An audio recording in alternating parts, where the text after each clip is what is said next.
Go. Hello, and my name is Sofia, and my presentation is about Venezuela. About Venezuela here in Venezuela.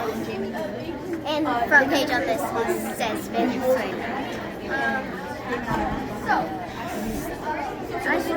I believe Venezuela should go back to the way it was. Like when you like the place that you were able to visit, no matter how like the place you were able to visit for vacation and actually have fun. But that stopped really in 1999. The citizens of Venezuela agreed to give Hugo Chavez, the president, after President Carlos Andres Perez, and he was given more power only a year after he was elected. And this was actually his first year of reign, because I'm pretty sure the elections were like in Venezuela, they do here, like they're elected late the year before.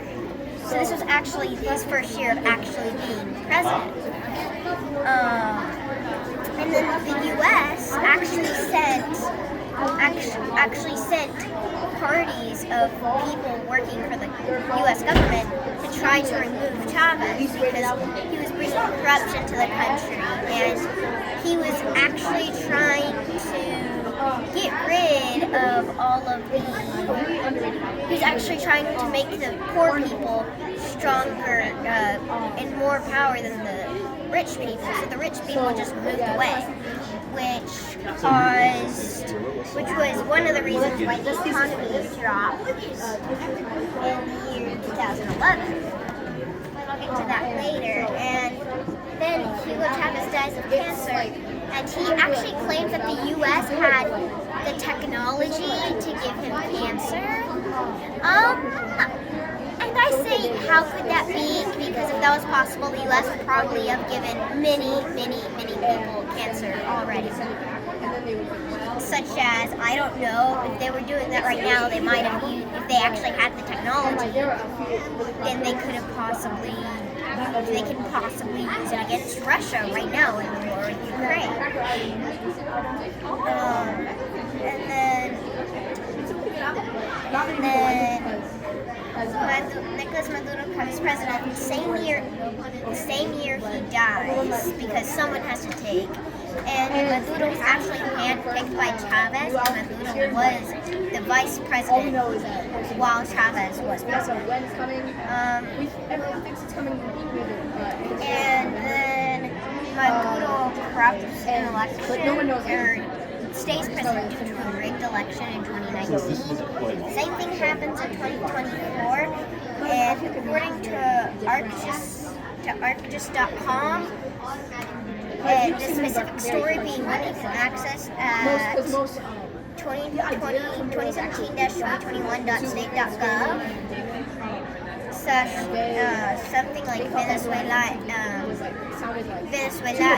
democratic crisis. Maduro's actions have created one of the worst man-made humanitarian crises from 2013 to now. Doesn't really have a time there, but since he became president in 2013, that means it has to be from 2013 to now. The next one is since 2020, 58 countries recognize Guaido as interim president. Guaido is I don't actually know how to pronounce his name. Guaido. He's someone handpicked by the people, but the government keeps corrupting the elections, so there's no chance of him actually becoming the real president. this is when I was like, this is really good. So I went back to the music. Remember how I said the 2011 economy drop? And this was actually an economy rise for Argentina, who I'm comparing. So in 2011, what could have possibly, some of the main factors were like how I mentioned over here, like since Chavez took away all the power from the rich and gave it all to the poor, the rich people just moved away. And so that caused some of the economy drop. The hard workers also moved away because they were the rich people, because the poor people weren't doing anything and they were getting all this work, they were getting all this money.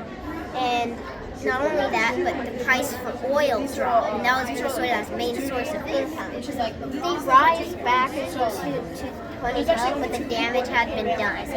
Argentina continues to rise, while Venezuela continues to drop. This doesn't seem like a big deal, but you can see how big the change would be on a bar graph. Like in comparison to this, you could see the comparison. This doesn't seem like a big deal, but these numbers are very similar to these numbers, and so very similar. These two. You can see that the difference, like damage, had been done in 2011.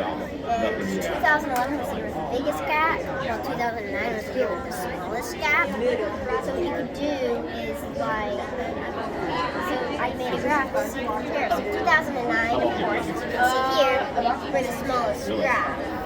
And this is the biggest one. Do you have any questions? ¿Por qué mi bebé es tan linda y preciosa?